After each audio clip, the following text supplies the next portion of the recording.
NAC9 news में आप सभी का स्वागत है। मैं आपके साथ शिवांगी। चलिए नजर डालते हैं देश दुनिया की कुछ बड़ी खबरों पर।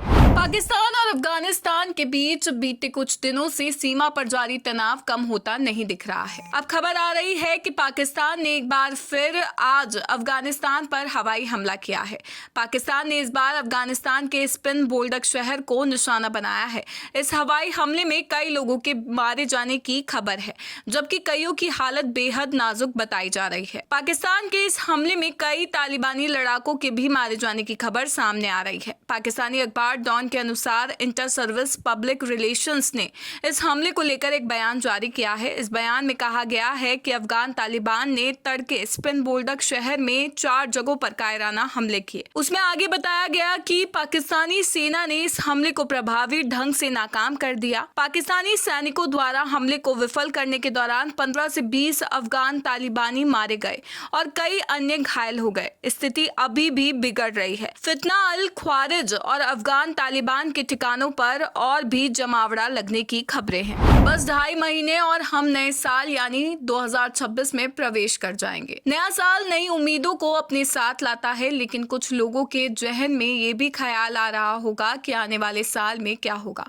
इंसान भविष्य में अपनी और अपनों की सेहत और जान के बाद किसी चीज को लेकर सबसे अधिक सजग रहता है तो वह है आर्थिक स्थिति। अब 2026 के लिए बाबा वेंगा ने आर्थिक मोर्चे पर कुछ ऐसी भविष्यवाणी की है जो एक बार को हमारे सामने डरावनी तस्वीर पेश करती है।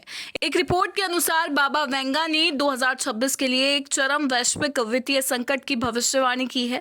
उनकी भविष्यवाणी है कि इस साल डिजिटल और फिजिकल दोनों मुद्रा यानी करेंसी की प्रणाली ध्वस्त हो जाएगी, जिससे कैश क्रश हो जाएगा।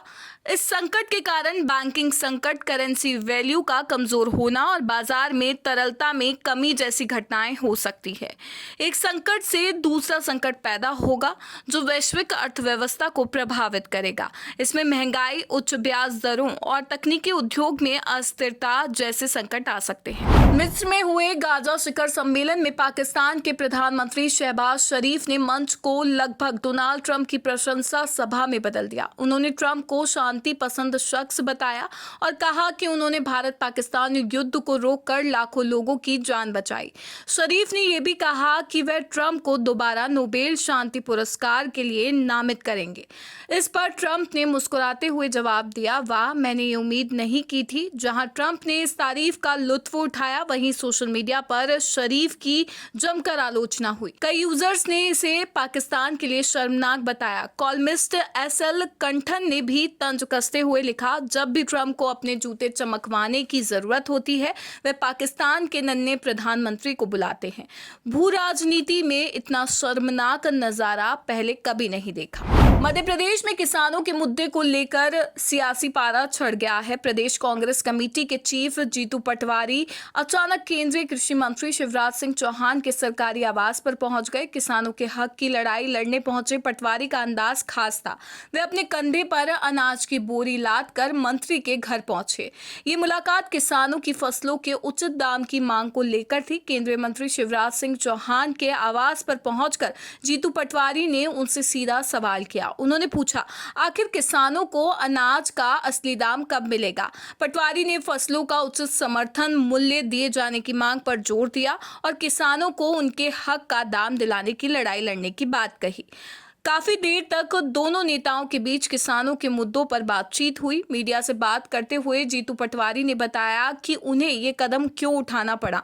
उन्होंने कहा, कई बार मैंने कृषि मंत्री से समय मांगा था, लेकिन मुझे मुलाकात का समय नहीं मिला, इसीलिए आज किसानों के सवाल के साथ मैं अचानक उनके घर पहुंच गया। बिहार की राजनीति में रणनीतिकार से नेता बने प्रशांत किशोर ने बड़ा ऐलान किया। एक मीडिया एजेंसी से बातचीत में उन्होंने साफ कहा कि वह बिहार विधानसभा चुनाव नहीं लड़ेंगे।